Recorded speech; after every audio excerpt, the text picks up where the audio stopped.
Hello and welcome to the CG Pro podcast. This is episode 54. We have the wonderful Erick Geisler and Jess Loren with us today, and they are CTO and CEO of Global Objects. They have an amazing bios, including things like Fifth Element, Netflix, Tommy Lee music videos. Guys, welcome. So cool to have you on the podcast. Thanks for joining us today.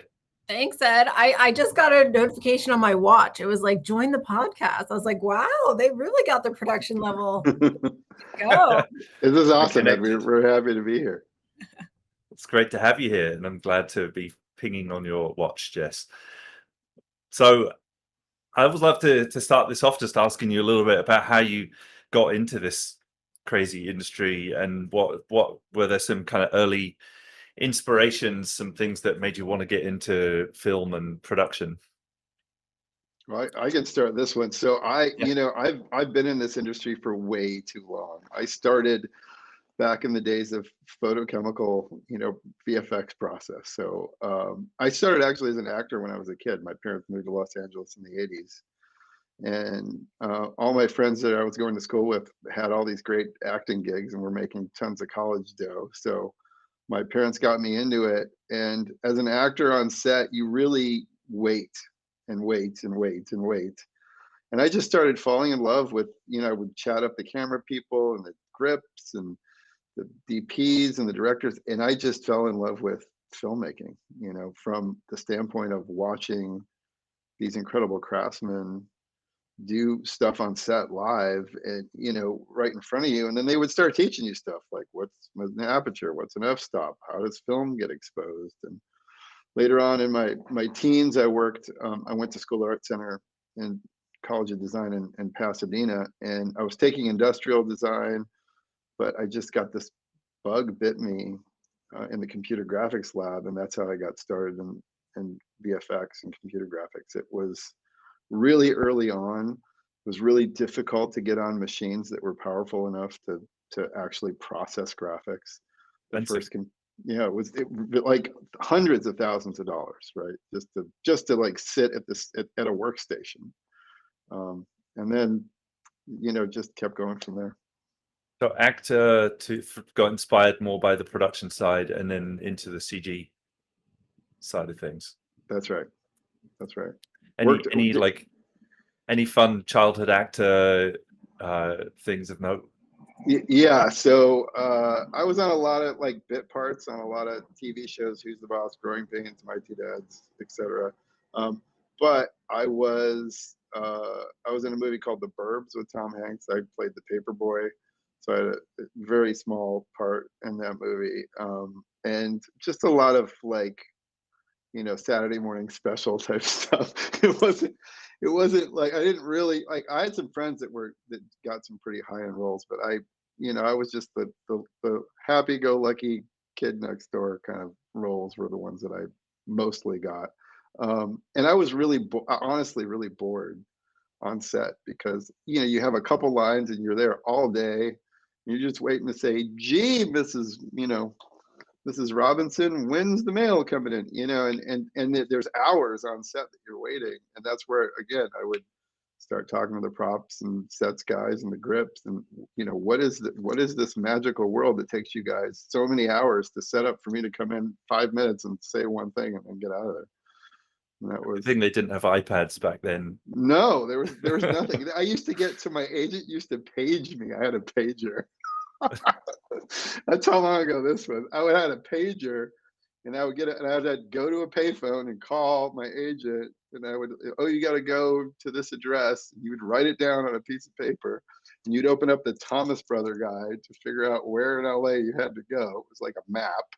There were no electronic maps or anything, and then hail a cab and go drive off to your next, casting call. It was the dark ages. And you got involved with DD early on. Yeah. So it was funny. DD was doing so many different things. They were a young company. I was working with a motion capture company called House Moves.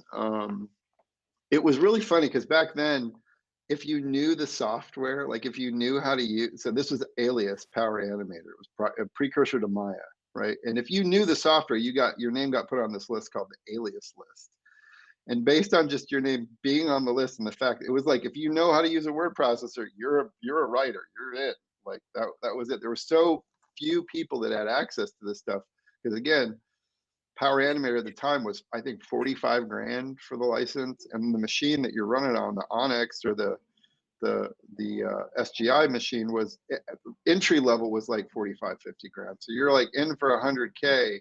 So just to get time on these things was the secret. So, you know, back at Art Center, we used to have, you know, a lot of high-end computers in the lab. So I took a lot of courses learning Alias, and then when I got out, if your name was on the list, you were there. So Didi was hiring. They were hiring for what started as their video game company, and they were making a game called Ted Shred. It was like a skateboarding, you know, video game, and it was a cool thing. And so I started working with the Ted Shred guys, and then I would get pulled in because I knew what was the precursor to Maya at that point. I would get pulled into all these different projects. So I got pulled into the Fifth Element to help with some things on that. I got pulled into Titanic to help bridge the gap between some of the motion capture things they were doing. And they had a really budding commercial division at the time that was doing some pretty high-end stuff. And I worked with that team on a project called Virtual Andre. There's just a lot of different things going on at Didi at the time. And it was a really exciting time in CG because everything was brand new, and everybody was really just trying to figure out how to make the stuff, these really sanitary looking computer graphics look more photorealistic. So it was an interesting time in that.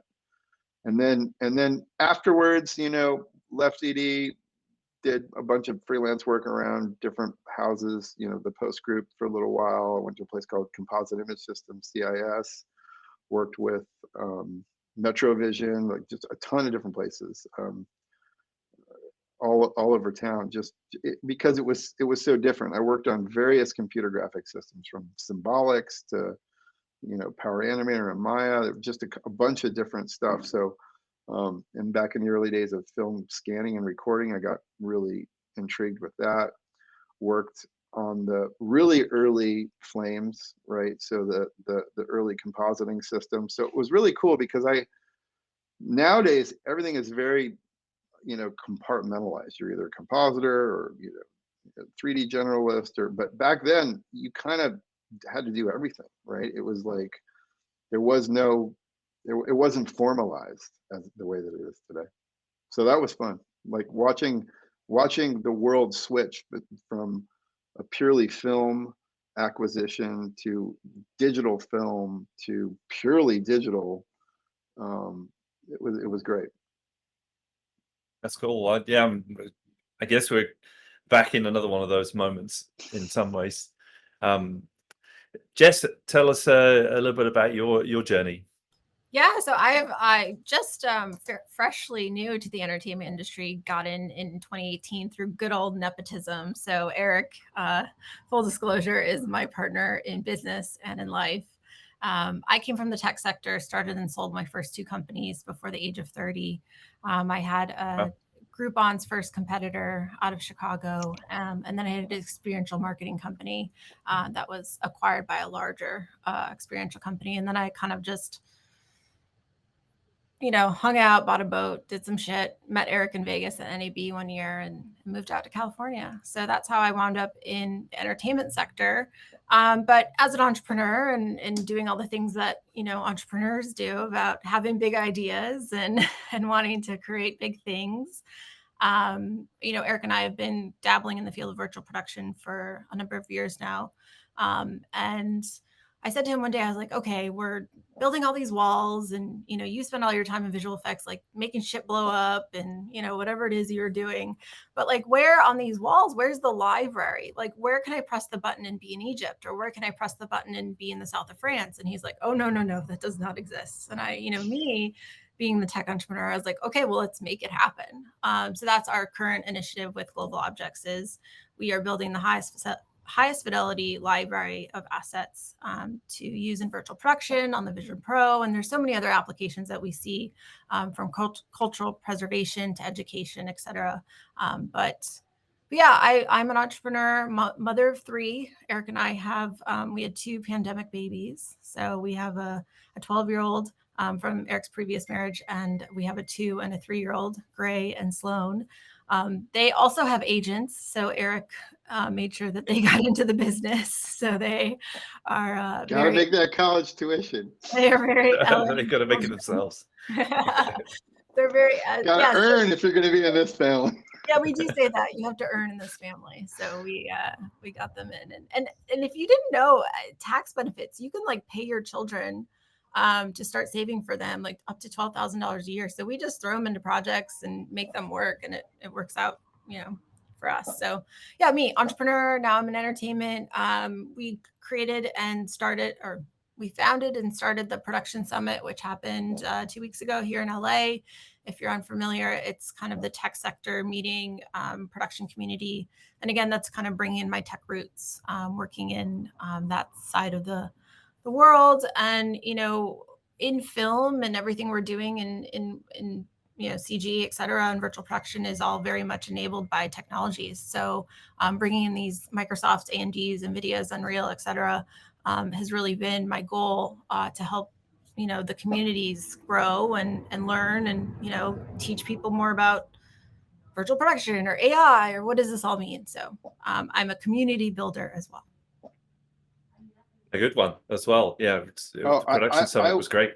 I will say, Jess, the thing that always has like astounded me about Jess is how fast she picks up she's only been in this virtual production world for 4 or 5 years, right? And she is so smart at picking up everything and knowing how to put the pieces together and how to connect the dots with people in the industry. It's been fantastic.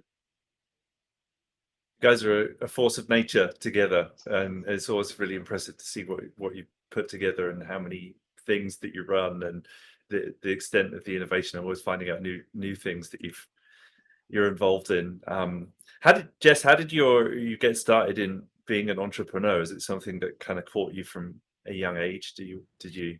Yeah, I mean, I was the kid with the lemonade stand. I was the when I was a younger child, we lived in Florida. I was the ` Girl Scout cookie salesman in the state of Florida. So, and then I got into, what's the program? Production. I can't think of the name, but there was an organization when I was a kid that taught you kind of like how to start a business or how to invest in stock. And that really got me interested when I was a young kid into businesses, because my parents were corporate people. So I don't know, I just got the bug and kept on with it. And then in college, when you have to like declare your major, I was like, whoa, that's like a life decision. I was like, can I just be my own boss? And when I was in school, they didn't really have entrepreneurship programs. So I kind of bounced around a lot. And I was like, let me go try this one. Let me go try that one. And then I realized like, oh, it's quite expensive to switch your major. Experiment. Yeah. And then your parents don't really, agree with that scenario. And I had always done very well in school, and I did get some scholarships and things. But then I found that, let me find my friends who want to start a company, and just started, created my first company, and then kind of went from there. And we were lucky to have been acquired. So I was, in my early 20s when I sold my first company. So. Wow. Did you finish the degree? No, I'm a college dropout. That seems to be common in like successful entrepreneurs. But Ed, I will say, hold on. She's only a couple of credits short though. Yeah, I'm like very close because she's literally like her parents bring it up every time. You're only a couple of credits short. Like she's literally a couple of credits short from a degree. It's hilarious. I dropped out of art school early, I would have to go back for a while to get my. But I will say, Ed, it was really funny that the school I went to in Chicago, they credit me as like their established alum, like the esteemed alum, and I'm like, y'all did not give me a degree, so blame me. Can we just do the honorary version now at this point? Well, here's what's funny. Like with a small moniker of really intense education, I found that the best way to learn is by doing it, right? And that's what's so Yeah. great about what you guys do with CG Pro. Like, you put somebody into that, you're like, you got to make some stuff. You got to make some stuff, and this is what, because you're going to run into all kinds of problems. And my problem was, I was in college and I was moonlighting to pay for college, right? And because I didn't act all that much to pay for everything in college. It ends up being really expensive. So I started working in a graphics lab as a darkroom tech, but I started making so much money and learning so much that I was like trying to weigh it. I'm like, should I stay in? Like, I've pretty much got everything I need out of college with all the basic things now, but I'm making decent money. Should I just stay, or? And I really just decided to start a career at that point. That makes sense. I mean, I think I was lucky enough, it was long enough ago that the British government still paid people to go to college at that point, and I think I just finished it for that reason. But I wanted out as well, and had some early experiences of dabbling in entrepreneurship. It was a long time before I really got going with that. Jobs for a long time, but yeah, it's always really impressive that you guys have done as many things you've done. Eric, you have a very long IMDb, and It's not up to date. There's more. Yeah, I keep forgetting to update it, and Jessica is always on my case. She's like, "Gotta update your IMDb." I'm like, "Okay, yes, I Marketing will." time. It is. No, I mean, Jess has been, her knowledge though of, I'm surprised because what we do is incredibly technical.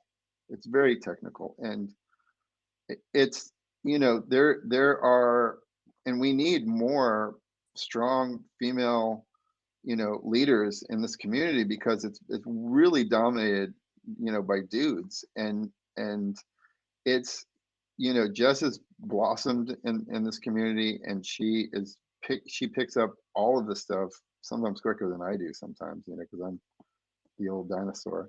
And working in this community with her has been incredible, because she has been inspiring more females to look at these types of careers and stuff. And I just want to applaud her and Jackie and you guys. I know you guys have been really really pushing that charge, and it just brings so much of a different dynamic, especially in production, when you can have a diverse group of people that all bring so many amazing talents to the table. And I just wanted to tip my hat to Jess and Jackie and yourself for leading the charge on that. I think that's incredible.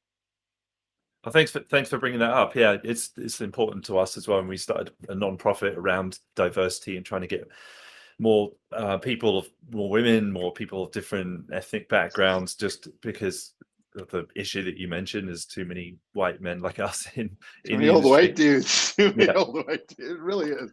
And trying to help unskilled people is a little harder. So our effort is to try and help get people those skills to help get them a first, get a footing at the beginning. But Jess, I know this is also very near and dear to your heart as well, and you're the DEI representative of Microsoft, and that's part of your initiative with the production summit. Yeah, I've been a diversity partner vendor of Microsoft for 6 years now. They've been extremely, supportive of us, and all the things that we're doing in media and entertainment. And I do give Microsoft shit a lot about Teams, but I will say that they've been great to us, and I just would love to have a better stream sometimes. But yeah, Microsoft is doing amazing things in media, and really trying to support the community by doing events like Production Summit. So the summit is a master meeting of the minds of people in media and entertainment, talking about what's new, what's next, what's working, what's not working, what's what sucks, right? Like I tell all of our speakers, like if something really sucks, let's tell our audience, because we're not here to have this marketing blah blah blah. It's what can we do?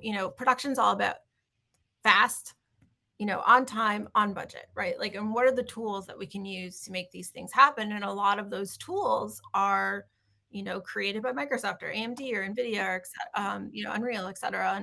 And there's a lot of obviously energy and excitement around virtual production and using the engine.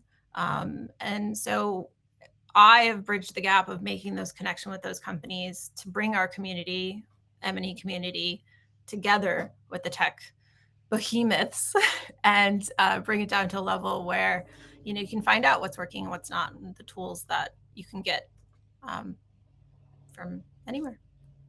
Yeah, it was interesting. This year was interesting because the big focus obviously was AI. It's the big. Everybody's afraid of it, thrilled by it. Everybody's trying it, and it was the focus of the summit. Microsoft obviously has a large interest in AI because of the OpenAI initiative and what they're doing, and it's really interesting because, I've been there, as have you, and through these leaps that happen, and the amount of technological leaps that we're seeing right now, just in papers and what's happening, in our world, it's astounding to me, and it both excites me and terrifies me to see how quickly everything is going, because I for one, I'm a fairly read person when it comes to a tech paper and stuff, and just keeping up with it has been quite the job itself. There are so many things happening across the board, and it's evolving so rapidly that I keep peeking into the news groups and the forums and stuff just to go, oh wow, look what this, just yesterday something was taking 3 days to do, and now it's 3 seconds. It's crazy what the evolution of these tools. I know a lot of people are scared, right? A lot of people are scared. Actors are scared. People are really scared, for their Yeah. jobs. Visual effects people, production people, writers, in our industry, and then in other industries too. I come from the software industry originally, writing software, and people in that industry too, being able to write code with Bard or Chat GPT or whatever. It's not amazing, but it's good, and it's interesting to see. Keeping up with it. I now ask Chat GPT to keep up with it for me. I know, right? It's like, hey, Chat GPT, can you? I mean, here's the thing, and I try to. No, that's looking at the message. It's like, I've only been trained till 2021. Blah blah right. blah. You're oh, that's still pretty good. You can do a lot with the training filter. Don't invoke God mode and let it start doing things on its own, though. That becomes scary. No, I tell everybody that ask me for advice on AI is AI is Jarvis, right? You now are Iron Man with Jarvis. Learn to use Jarvis, because your job is not going to be replaced by AI. It's going to be replaced by a person that knows how to use AI. So you learn the tool sets that are coming out right now, because it's really important. Here's the deal. When you have an idea as a creative, right, you need to execute that idea. And the time it takes you to execute that idea really depends on the scope and scale and magnitude of what your thoughts are. That time frame is getting shortened very dramatically with these augmented reality tools and machine learning tools. So learn the tool sets, start playing, start experimenting, because as an artist, as a person in this industry, you're going to be able to, that is going to be your edge. Your edge is going to be your take on the tool set. And some of the mundane jobs are going to go away, like roto, and we've already seen these things start to progress to the point where it's looking pretty good. But that doesn't, creativity and the ability for somebody to take and give their perspective or their point of view on something, I don't ever see that changing. You're always going to need curators to curate art and put things together, and that's going to be the superpower. So being able to execute your ideas, being able to use these new tool sets to come up with incredible worlds and characters and all these other ideas, you're still going to need a story to tell. You still need to be able to do these, to be able to have those skill sets. So I'm excited personally to see what comes out of all of this, because I think that tool set is really going to make people supercharged, and I'm excited to see the supercharged content coming out from it. It levels the playing field, right? Like you could be anywhere in the world and now start creating at the level that you used to have to spend millions of dollars to get into. So it's an exciting time. Yeah. It's also terrifying, but it's exciting. Like most change. Yeah. It's to your point earlier about the fact that being in computer science, we had Maya and SGI machines in the lab at university, and I was lucky to see that, because most people didn't get to see that. Now you can buy a $2,000 machine or less even and start dabbling, and a lot of the software is becoming free. It's very spending $1,500 to be able to get going versus $500,000, a very different picture. And it's that has given people more access. But now some of these tools having proceduralism and machine learning is amplifying and giving people the ability to do more as an individual. People will be able to tell more stories, not get bogged down in doing roto for a month before you can get started telling your story. It's incredible. Yeah, I mean, change. I think change is hard.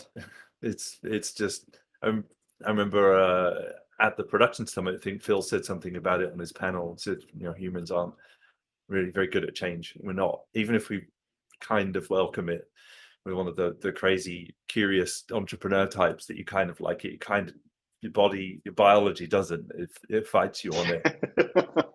No, it's so true. I mean, like we innately are creatures of habit, like you say, and the what's changing on the horizon right now. I mean, our industry is in flux, right? There's so many. I think we were talking about this a little bit earlier. We had a false economy of entertainment with Netflix. Netflix sort of like bought all the eyeballs, paved the way to streaming.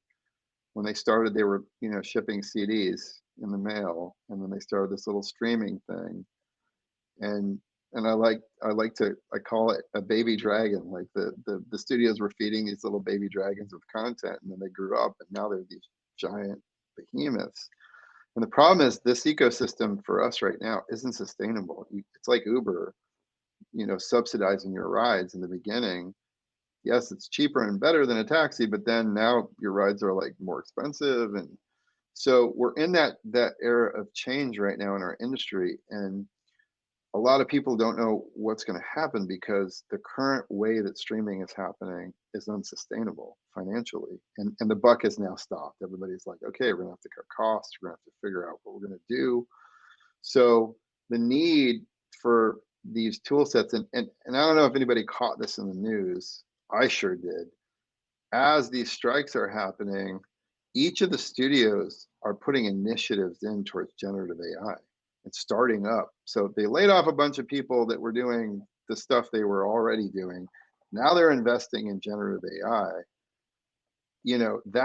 That's a sign. I mean, that's a sign that and they're doing it because they have to cut costs, because most of the streamers, if not all of them this year, lost a significant amount of money in their efforts. So economically, we're in an industry now where it's the way they used to do things is not sustainable.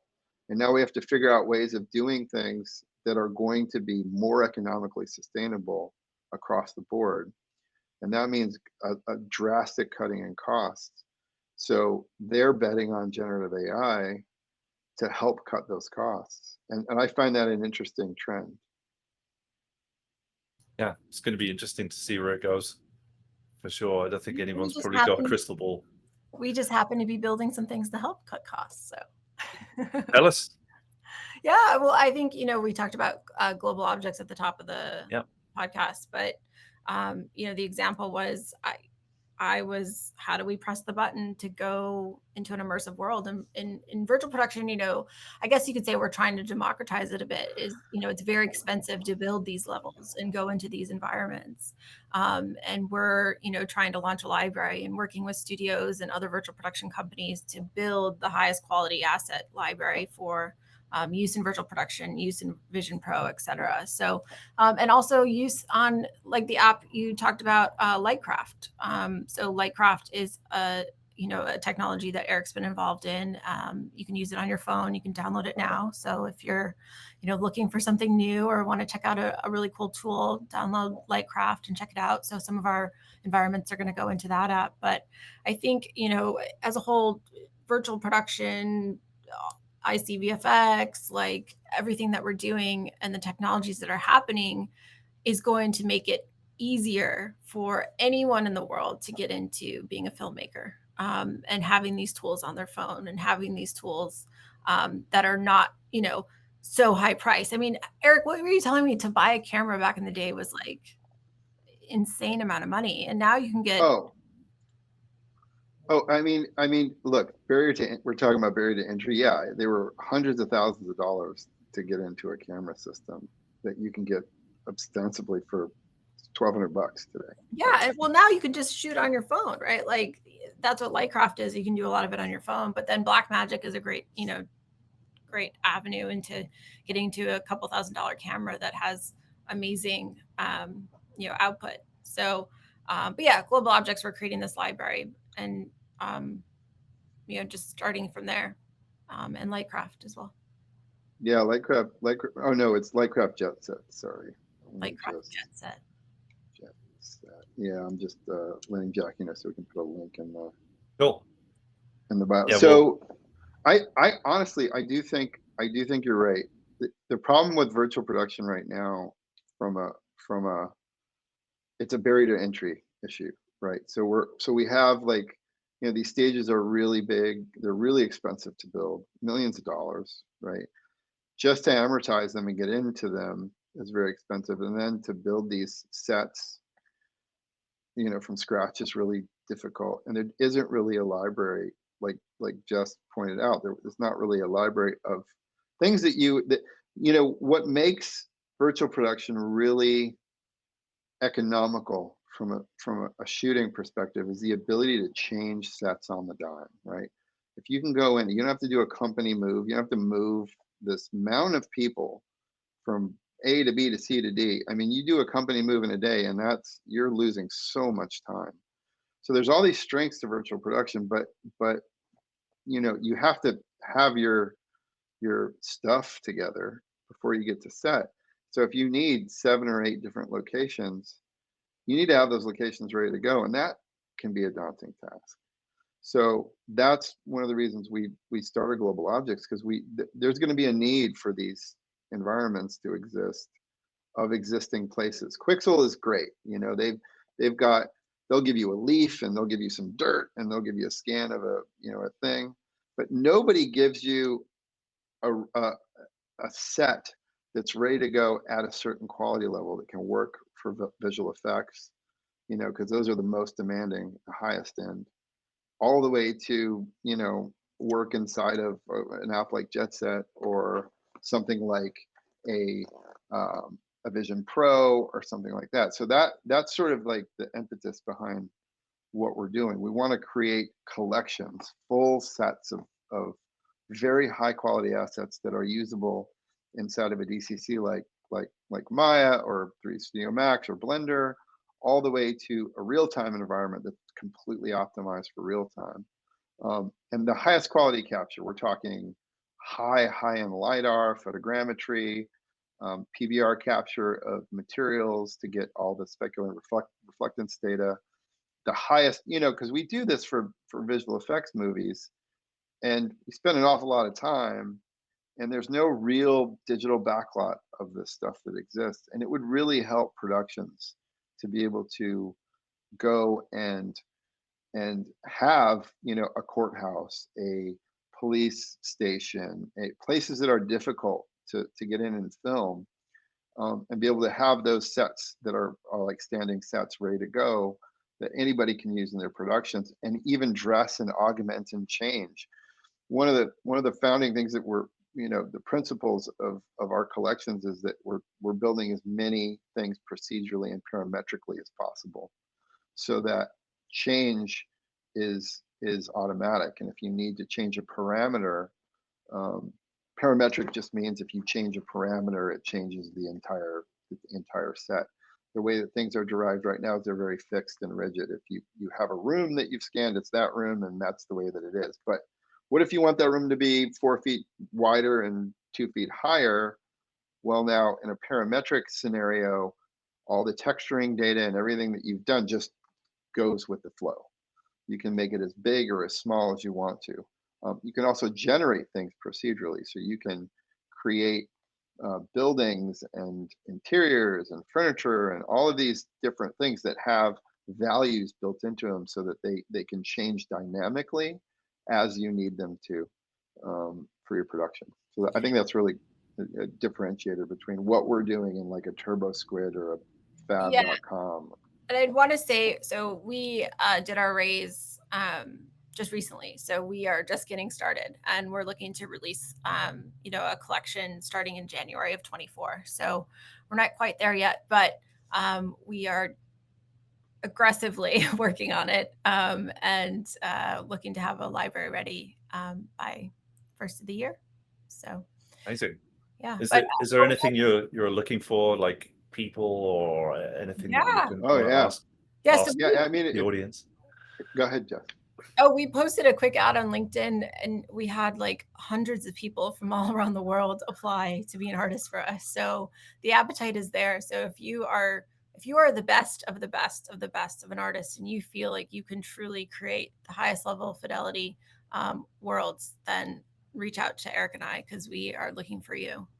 Also, if you're interested in scanning the world and traveling all over the place and capturing assets and collections for artists, we're also putting together a collection team, and we're doing everything from NeRFs to laser scans to photogrammetry at the highest levels, reflectance and capture data. So we're looking to build a team of people who this is their passion, this is what they love to do, and we're on the hunt.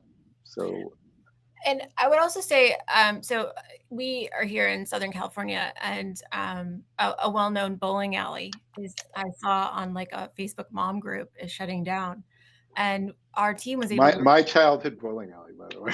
Yeah, so our team was able to reach out and say, this is a bowling alley that looks like it's stuck in the 70s, right? And they're literally tearing it down. So our team is going in for cultural preservation, and we're going to scan it and recreate it in the 3D space. So, if you know of places that are closing down, or for cultural preservation purposes, that is something we are also looking to do and to preserve, is taking the real world, entering it into the digital world.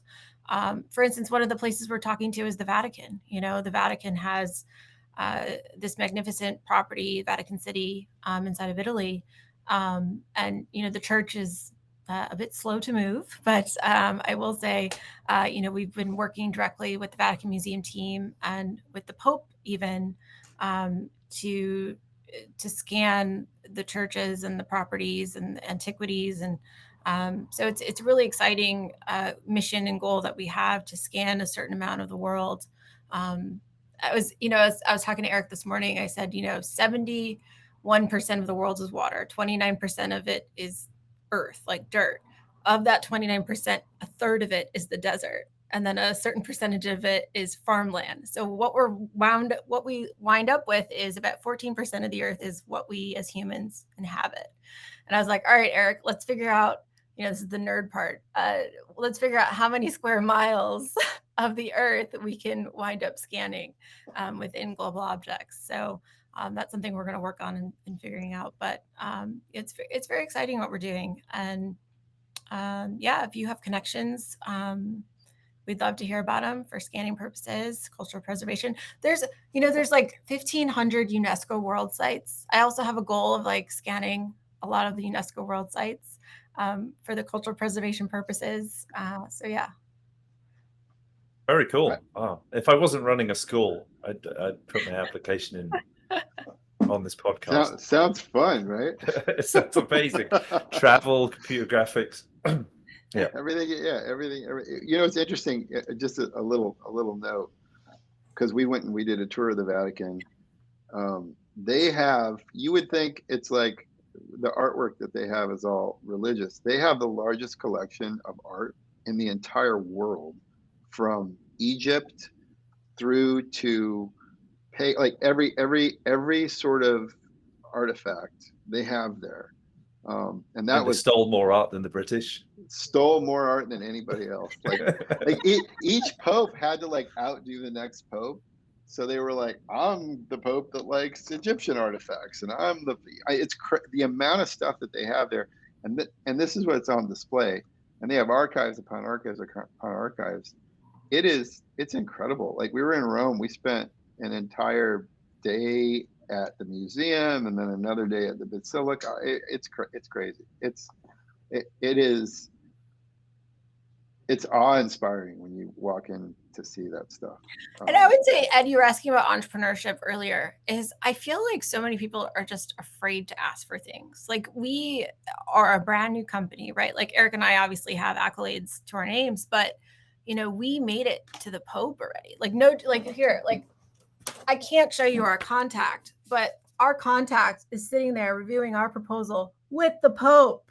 Like, no joke. So it's, yeah, don't be afraid to go after things as an entrepreneur. And because all they can say is no, right? The church could have just said no, and we got a yes. So, hey. Wow. Anyone who didn't see the picture of the Pope, check out the YouTube recording, and it was real. That's so cool.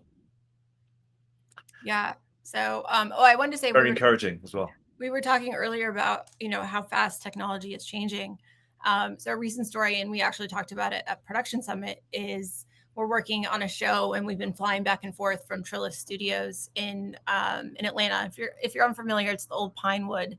And if you haven't been, they do studio tours there, and they've got like 30 stages now. They do a lot of the Marvel movies, and it's just a phenomenal facility. I can't say enough good things about Trellis, but so again, flying back and forth, but then also, like, we've been working on the volume there, but we've also been shooting at a small green screen studio. And Erick couldn't fly out because I had planned a family trip for his birthday. We were going to Disneyland, and we weren't going to book anything. And of course, 2 NFL players from the show were available all the day that we were going to Disneyland. So we are literally in the parking lot, you know, driving into Disneyland, and Erick is directing in the car, like directing live with these 2 very famous NFL players, and their host. And then, like, you know, he made it through that episode. And then he's like, he brings in his backpack and all his stuff. And then he's directing on the ground at Main Street Disneyland, like sitting on the ground. In the shade where the Wi-Fi was good, by the way. Right. Not on a roller coaster. No. In the sun. On a roller coaster. But that's how far we've come, right? Like, internet-wide. Like, remember dial-up? Like, like, no more of that. An image, like, load pixel by pixel. Yeah, exactly. Yeah. Like, you can direct a broadcast level show with famous NFL players from the street at Disneyland. So that's how far we've come. I have a funny story to share to explain how ancient my knowledge of the internet is. So I used to have a friend who lived close by me, and he would always have trouble getting on the internet. He would, you know, this was back in the day when if you knew how to get on the internet, you got on the internet. If you didn't know how to get on the internet, you were too dumb to get on the internet. And that was just the way it was. So he kept calling me to come over to his house and help him get on the internet. So one day I'm like, all right, I got some time. I'll come over. I configured his modem. He was on like a Mac 2E or something, like 2CX or something. This is a way long time ago. I configure his modem, get him on the internet. And he looks at me. He's like, we should start a business getting people onto the internet. I'm like, that's the dumbest idea I've ever heard. I don't want to hear about this. business idea of yours. He keeps going. He's like, no, this is a business. Help people get on the internet. It's a good idea, Eric. I'm like, no, it's not. Anybody who wants to get on the internet, it's going to get on the internet. That's the way it is. Fast forward to, he started this little company called Earthlink. His name was Sky Dayton, and he sold it to AT&T for $1 gazillion, and now he surfs full time. And that is my story of the internet. So anyone tells you they got a good idea now, you think. Oh, I'm twice. like all ears. I'm like, oh, I should think about this one for sure. Well, Eric, I hope people tell the story of us one day. Remember those two wackadoos who said they were going to scan like a certain portion of the world? So, it all starts with an idea. It does. But you're right, Jess. I mean, Jess, the one thing that is always inspiring about you is that you aren't afraid to ask. And you'll ask, you're like, hey, you'll throw an idea out there. And I think that's a really good lesson for anybody who's, wants to try something. Just try it, just go for it. I think 90% of the problems are in our head. Like, we're our worst nightmare. Yeah, we're our own worst critics, right? And you're not just talking about entrepreneurship here, you're talking about careers as well. People ask me all the time, like, how did you get into the industry or whatever? And it's just tried. It's just gave it a go and kept giving it a go and didn't stop giving it a go. LinkedIn, I can't sing its praises enough. LinkedIn has made so many strides and in the last couple of years, and everyone checks their LinkedIn now and they get back to you. Like, they're intrigued by your message. Like, people will get back to you. And I can't tell you, like, half the speakers that we had at Production Summit were because myself or my assistant was reaching out through me on LinkedIn. So we were able to get some great names. And it's just the Pope on LinkedIn. LinkedIn, just little old LinkedIn. It's great. I'm looking up the Pope right now. The Pope wasn't on LinkedIn. That was the Pope? No. The Pope. We had to dance through a couple of hoops on that one. But honestly, like, how that Pope situation even came up is because we were talking about it. We were like, wouldn't it be cool to scan the Vatican? And then someone was like, I actually have a contact to someone who knows the Pope. And we were like, really? And so we had to put it out into the universe and, that kind of stuff. And it came back to us. So 3 degrees of the Pope. That's right. 3 degrees of the Pope. No, but you're right, Ed. It's just, you got to go for it. You got to go for it. And that's the bottom line. Like that's the whole, like, if you want to try something, try it. Nowadays, there's a lot of complexity with visual effects and virtual production, and you guys make it so easy, with the courses and helping people navigate through the woods, because it's a thick woods, and everybody's like, how do I learn Unreal Engine? I'm like, Unreal Engine is like an erector set. It's a toolkit. It's not a content creation suite. It is, but it isn't. It's like this. It's a set of tools that you glue a bunch of stuff together and you can make whatever you want. But you got to know what you want to be able to get there, and you got to know some basics, of 3D and animation and all the other things. And that's what I think is great, that you guys are doing, is making it so easy. I mean, we didn't have that. We had, like you said, we had SGI machines that we could barely get time on, and it was tough. Like, there used to be user group meetings and people that, luckily this community has actually been really amazing for sharing, right? I think the visual effects community in general is a community of sharing. Artists are excited to teach, what they know and things that they've discovered, because you're essentially solving really complicated problems and you're proud of them. You're proud of the problems you've solved. You want to share that with people. And I think that that's a really cool community. But you need guidance, right? You need a place to start. It's so vast and there's so much knowledge that has gotten us to this point, that the basics, learning those basic things, like we talked about earlier, like the college, like once you learn the basics, you can just go from there. That's what's awesome about what you guys do with your courses and stuff, because I think that those basics are so important, and once you know them, sky's the limit. Thanks for the kind words. Yeah, I think that echoing what you say about the people's accessibility and desire to help. I think fundamentally everybody wants to help. Everybody wants to contribute. Everybody has that as a basic need, and people are very. If you give them the right opportunity to help you, then they will. If you make it easy for them to help you, then they will. That's always been the trick for me. If you present them with a really complicated thing that's going to distract them from what they're doing, maybe not so much. But if you make it easy for them, but people want to do it. Can you tell us a little bit more about the Trellis shoot that you guys did? What it was about? It was very exciting. Yeah. One of the world's best stage, arguably. Yeah. Well, so there's this competition between the Amazon stage and the Trellis stage. They both say they're the largest in North America. So if someone wants to get out their rulers, tape measures, I don't know, they're both claiming it. So one's taller, one's wider. So, and they're ostensibly all have similar. It's incredible to walk into something like this.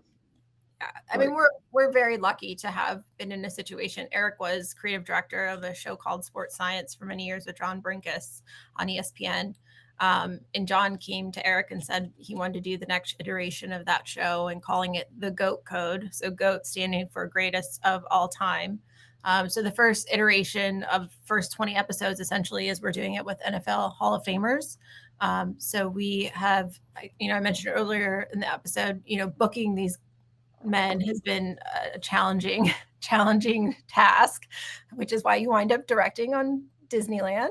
So, but yeah, Trellis has been great to work with. Trellis also has a venture fund, and John Brinkus has a streaming service called Brinks TV. So Trellis invested in Brinks. So we've been granted the opportunity to film at the Prism stage in Trellis. Trellis, they have about 30 sound stages now. They're always like, we fly back and forth quite a bit now, but we'll show up and there's like a whole new sound stage, like where there used to be like a field, and it's just like, whoa. It's incredible what they're built, like what they're building there it's unbelievable. There's like 30 some stages. They're massive stages. This particular stage is massive. It's got a ceiling, it has a back wall. You can enclose the entire thing together. When you put content up on it, you don't need 3D glasses or tracking or anything to make you feel like you're in a space. And the team there is really amazing. Like they have a crack team of volume control people who know their systems, know how to help you get your set optimized to work with their hardware. There's a lot of end display configs happening across the board. There's a lot of details going into the tracking. They have, I think, over 100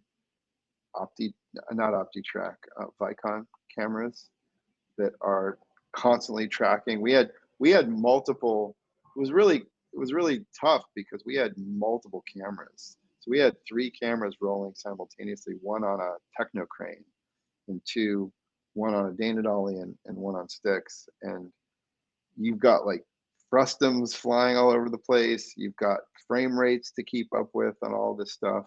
It was daunting at first, but the team there is pretty amazing. So the great news is that, I think we were the second production. Was that right, Jess? Yeah. So and cheers, kudos to Lux's team. So Lux has a partnership with Trellis in the volume in Atlanta. So Phil Galler and his team, we really enjoyed working with them.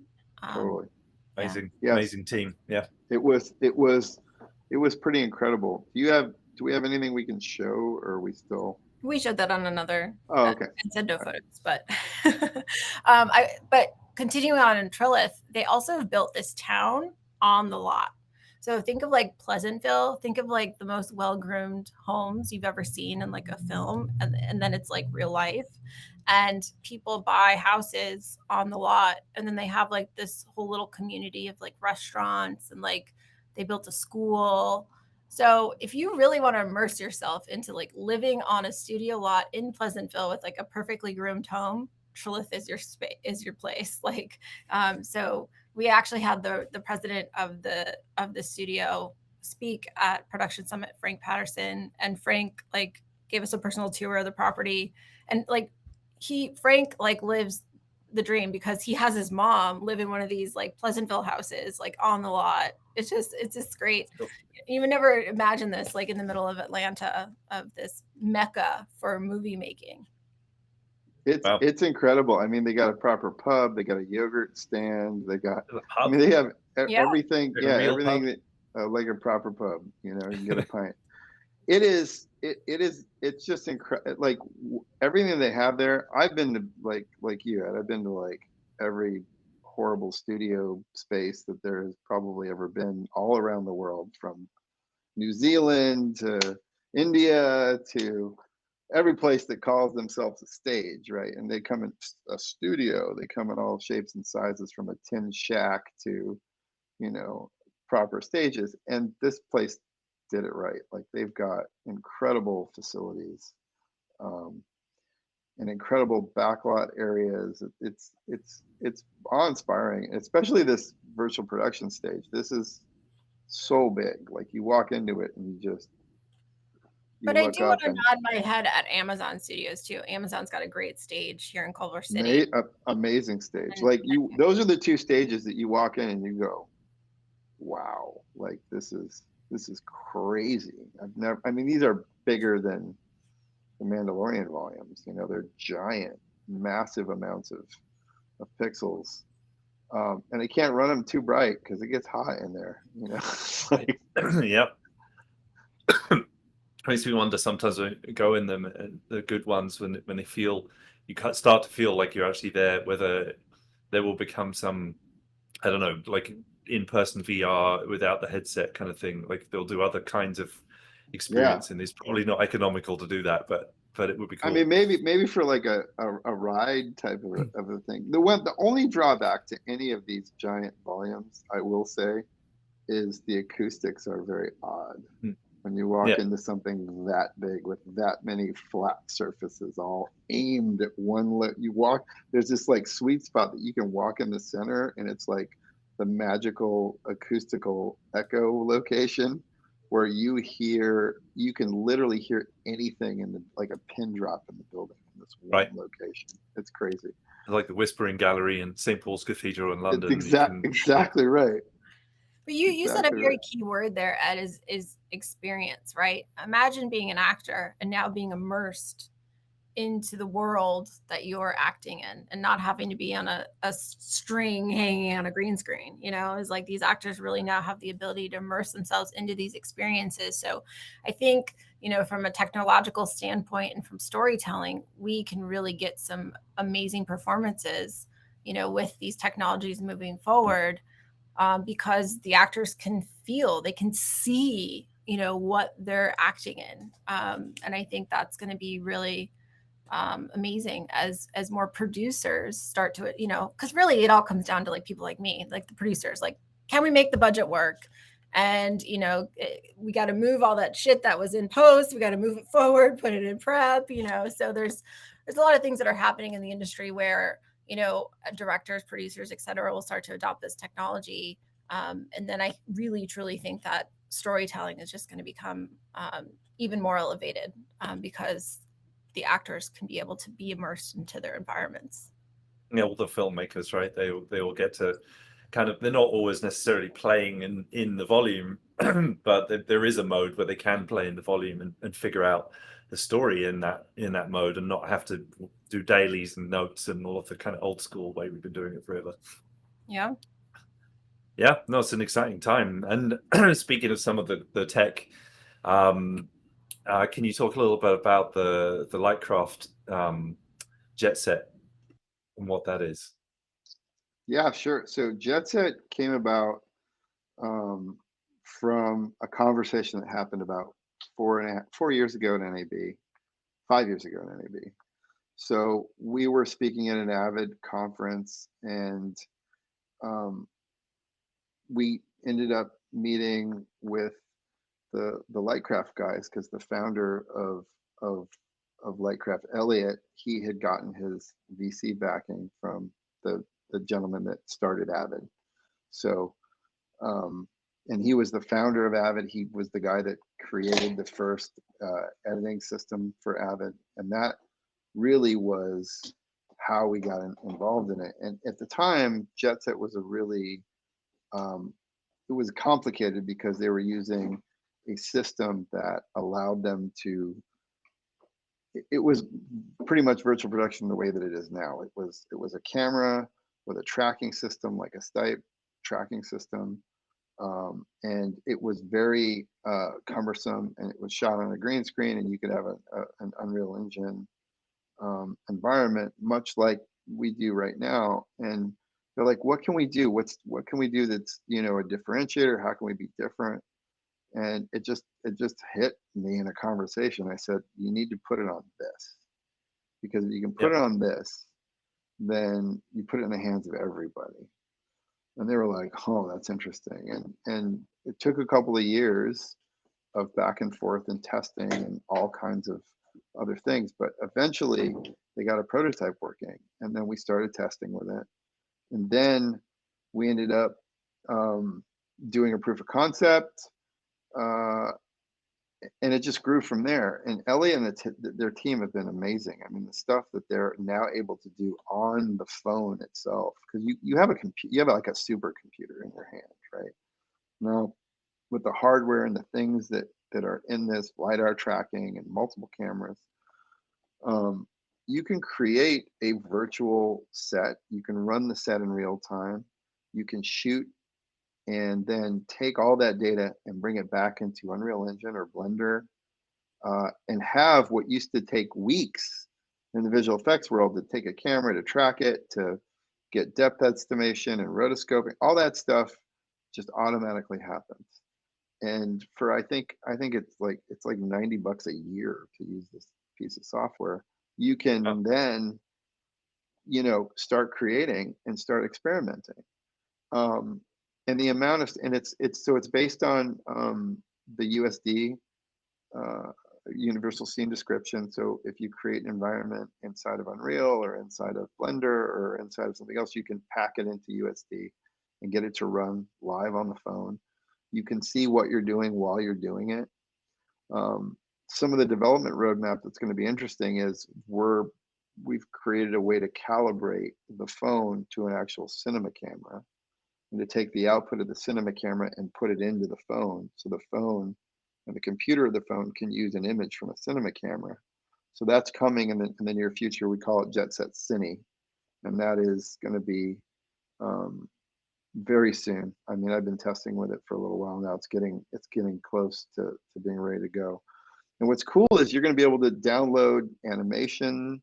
You're going to be able to download environments that are of really high quality and optimized to work on the metal hardware and everything inside of the phone. It does live rotoscoping. Now, the rotoscoping isn't perfect, but it's good enough for you to see what you're doing while you're shooting. So you don't even have to have a green screen to get started with it. You can start shooting in your living room and put yourself in a different environment. So really, it's an experimental tool that is going to grow into a fully featured visual effects pipeline in the palm of your hand, right? And that's the goal of LightCraft. I know that's what Elliot's been working on, and Bill Warner, by the way, is the founder of Avid, who was the VC who started, you know, this with Elliot Mack, and they have an incredible team. You know, they've been working really diligently for a number of years trying to solve all kinds of different problems, because, as you know, Ed, this world is so complicated. There's so many things that have to just line up and work in order for you to have a successful shoot. And they've really been packing this all into a phone, which is incredible. And we'll put a link in the description so somebody can, you know, download and play with it. Start playing with it. Like, if you use Blender, which is free and open source, if you use Unreal Engine, it's free. These are, you know, this tool set is incredible for those things. And there's a wealth of information on the web about it. Elliot is really good at making tutorials that are very, very step by step and will help you through the production process. So I encourage anybody, I say nobody has an excuse anymore on getting their feet wet in virtual production, because the tool set is there and it's sitting in your pocket. Right. Yeah, not even just filmmaking or computer graphics separately. What virtual production represents, which is doing them coming together in real time, that being accessible as well to people. I saw the demo production summit, and it was amazing, really super cool. And they have the pedigree from being behind the virtual production tracked camera that was around 10 plus years ago, that was used by Zoic Zeus. Studios. And, Yeah, Zeus. Yeah. Yeah. Yeah, they were using that. They were using that thing on Pan Am, and they did it. I think they worked on V. There was a bunch of stuff that they were using it for back in the day. And it was funny because they were doing the slam tracking. They had cameras that would look up at dots and markers up in the ceiling and figure out precisely where this position in space was. And as soon as Elliot made that, he took all of this engineering, and it was it's still a headache, to get. There's multiple systems. I liken it to NASA. Like, you have multiple systems that have to work in concert with each other in order to get this. You have cameras that are being tracked. You have lenses that are being tracked. Those have been encoded so that you know what their distortion radiuses are. You have, real-time engines working, multiple of them splitting up a scene over multiple different outputs. There's so many different things that have to happen just to get up and running. And they've done such an elegant job of putting this all together into an app that anybody can use. So Eric, actually, I just thought about this. So Elliot, when we went to his studio, gosh, all those years ago, our first time I had ever, is he had put me into that scene in London, like walking down. That's right. London. That's right. That was the first time you understood what virtual production was. Yeah. What a cool way to experience it. Well, and that was the old halide system that they used to use. Cool. Yeah, it's amazing that you can get it on a phone now. I think it's, having done a lot of work with virtual cameras, it does involve a lot of technology, plugging it together, fiddling with it, making it work again, and it's really, really cool to see that be accessible to people. I'm also really impressed with all the stuff you guys have got going on, that you have a great relationship and you're a husband and wife with kids and you do all of this entrepreneurial stuff. Any advice? I mean, this school is me and Jackie at the steering wheel too, so we're in the same boat there, and I have thoughts on how to make it work. It's challenging, doing that many things together, but you guys do a great job. What was funny, during the pandemic, we got into therapy because we thought we should just try it out, and our therapist released us and said, "You guys are good. We don't." You got fired by your therapist. She's like, "We don't." She's don't like, need it. "I don't need your money." I was like, "Oh." But Eric and I we have touch points with each other, just like running a business. We have touch points in our relationship, so I think it works out. And we have our studio isn't giant, but it's I'm on one side of the building, he's on the other. And we he knows his lane, I know my lane. He knows who's the real boss. So I do too. Yeah, it works out for us. So I think that the best advice I could give anybody, if you're working with somebody that is your significant other, is leave home at home, right? It's hard to do, and respect each other in the workplace the best that you can. We are flawed humans like everybody else, so we get into it sometimes, but we always understand that, okay, wait, I need to go calm down, count to 10, and then come back and try to explain what I was saying in a better way. It's the delivery that's usually where we screw up as human beings, in our interpersonal relationships. How we're delivering our message sometimes it's just as important as what the message is, and I, for one, forget to do that, myself. Yeah.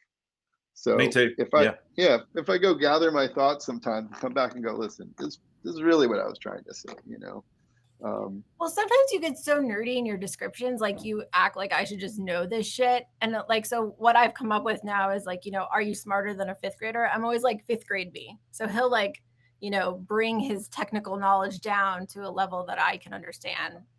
I'm like fifth grade it for me, and he does a really good job at that. So, and honestly, that helps us in our career, because if I can understand it from that level, then I could communicate it to the community that we've built, so that anyone could understand, virtual production or whatever it is that we're working on, with our productions. So I'm the relatable one.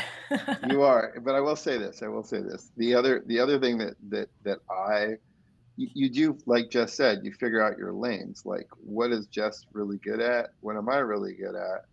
And try to stick to those things. And also, I try not, as much as we all have egos, we all have frail little shells that, if you poke us too hard, we're gonna but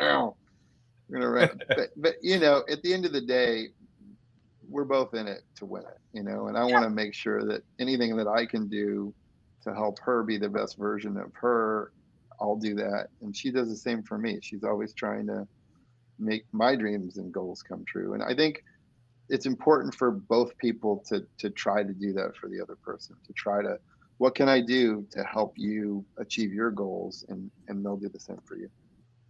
Yeah. So I will say, so we actually run something called First Fridays. So Production Summit is kind of the community that we have put together with the summit yearly. But then we also throw First Fridays, which is something I did in Chicago. I'm from the Midwest. And it's every first Friday of the month, all year long. And we're going to take it on the road now. So there's been a bunch there's been a bunch of companies who have expressed wanting to host it. So next month, we're going to host it at the Phantom Stage in downtown LA, which is via Monolith. Lux has come on board and wants to do one. Disguise has come on board. Amazon doesn't know it yet, but I'm going to be reaching out to them. So if you have like an office or a studio and we show up with the party. We've got all the tables, we've got booze, we've got bartenders. So we show up with a party. And if you guys have like a demo that you want to showcase to the world, like we're all about community and showcasing new tools, tech, etc. So if you have a space you'd like to show off to we've got thousands of people in the community now. So we have a good amount of people. I think one of the Cinco de Mayo party, we had like over 300 people show up for that one. So yeah, if you have a space that can accommodate like 100 people ish, and you want to have us come over with our truck and our tables and our booze, let us know. And as far as communicating with Erick and I, Erick does not do social media much, but you can reach out to me on LinkedIn. He has LinkedIn as well, and he might look at it. I don't know. Have you been looking at LinkedIn lately? Oh, he's like turning shit off. I have been looking at LinkedIn lately. Yeah. Well, that's good. Yeah, my Mac is complaining that the battery is running out, so I gotta find an outlet. So is that our curtain call? But yeah, so Production Summit has a community on LinkedIn as well. I'll get that link over to you guys. So join us, and you'll have all of the information for our events here in LA. And we're looking to hopefully grow the brand of Production Summit and bring it to London and New York as well. So amazing. Well, I think the battery is a sign that we are over time, but it's been a super fun chat. Thank you both for being a part of this and for sharing and being so open with all the things that you're doing. And it's very inspiring to me, and I'm sure to others as well. And is there anything else that you want to leave people with? Any other things you want to share? Places they can follow you, etc. I think you mentioned most of them. Yeah, no, I mean, LinkedIn for me, and Production Summit as well. Oh, Erick is moving around. I got a battery. I actually did want to say one thing. Earlier in the conversation, we were talking about Uber versus taxi, and we've actually done this at LAX, and the taxi is now winning for us. And here's why. You have to go into that little depot thing off to the side now, and the taxi line, you literally just get into a taxi. Yeah. You don't have to wait for a damn Uber to show up at like a position. It just, and taxis take credit cards now. You can do the tap to pay, and it's just and it winds up being cheaper. So my little plug for taxis at LAX. That's it. I'm with you all the way. I think I've probably one of my biggest meltdowns in my adult life, coming back from London with the kids were just exploding, and I got told to go to that area, and it was not a good moment. So I'm absolutely with you on that one. Taxi line. Yeah. Eric? Good advice. Well, thank you again. Thank you so much, both of you. I always love hanging out with you guys, and it's been great to do it here today in this way as well. Yeah, thank you, Jackie, and thank you for the community that you also built. We love working with you guys, so thank you so much. And they're together. Thank you. Awesome. Bye. Thanks also to our audience. Thanks to everybody for showing up today, and we look forward to another one of these in 2 weeks. If you enjoyed today, you can follow us in our Facebook group or at becomecgpro.com, find out more about the school. And this has been the CG Pro podcast. Have a great day, everybody. See you soon.